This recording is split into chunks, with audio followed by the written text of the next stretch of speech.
May papakita nga po pala ako sa inyo din mga kaibigan. May sisiw po rito ng ibon na dalawang bisis na po ito siya nangitlog rito. Ngayon ay dati doon siya dyan siya nangingitlog sa may bakod na yan.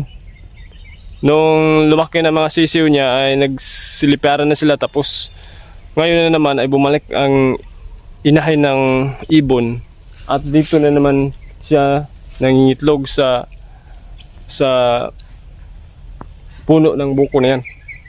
Ngayon ay sisiw na. Atin pong akyatin at ipapakita po sa inyo kung ano na ang sitwasyon ng sisiw ngayon. Pero bago niyan, shoutout nga po pala muna tayo. Shoutout nga po pala kay Romulo Tiro dyan sa Maynila. Nagpa-shoutout po siya. Bro Romulo Tiro, ay shoutout po sa inyo, pati na rin kay Juvenil Bulandrina, kay Jose Bobby Ilanan, kay Rene Sanchez. Dito rin pala ang aso natin sumalubong sa atin. Nandyan na nakatira sila sa may hideout natin. Ngayon ay sumalubong siya sa akin sa ng kanyang nanay. Papakita ko sa inyo kung ano na ang kalagayan ng sisiw ngayon. Tika lang, akyatin lang po natin. Oops, dito na po. Okay, ayan na sila.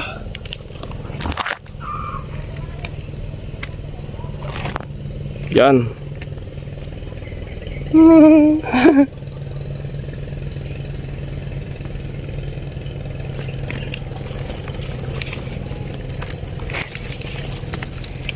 Oh, kita niyo yan. Ayan na po, malapit na po to magkaroon ng balahibo. Yan, unti-unti na po talaga silang lumalaki.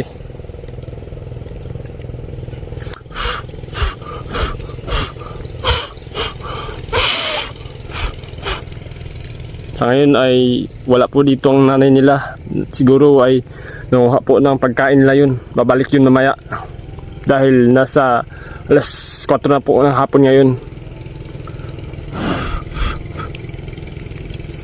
Dito na to sila lalaki mga kaibigan, at babalik din na naman yung nanay nila. Pag mangingitlog dito ay dito na yun palaging mangingitlog. Oops. Sana po ay nasiyahan po tayo ngayon sa aking video. Ito po muna ang vlog natin for today, no? Dahil hindi pa po tayo nakapunta sa mga kuweba na aking target na puntahan. Diyan po yung puno na ginawa nilang itlogan. Kasama po natin ngayon ng aso natin, pati si Joshua nandun sa kabila.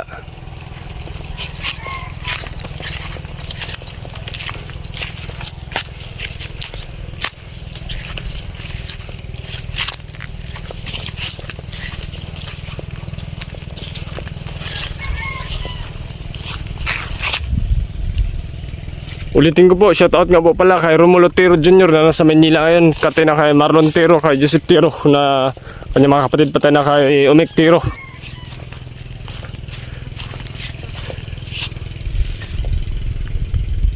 At sa mga tao na sumuporta po sa atin, shoutout po sa inyong lahat.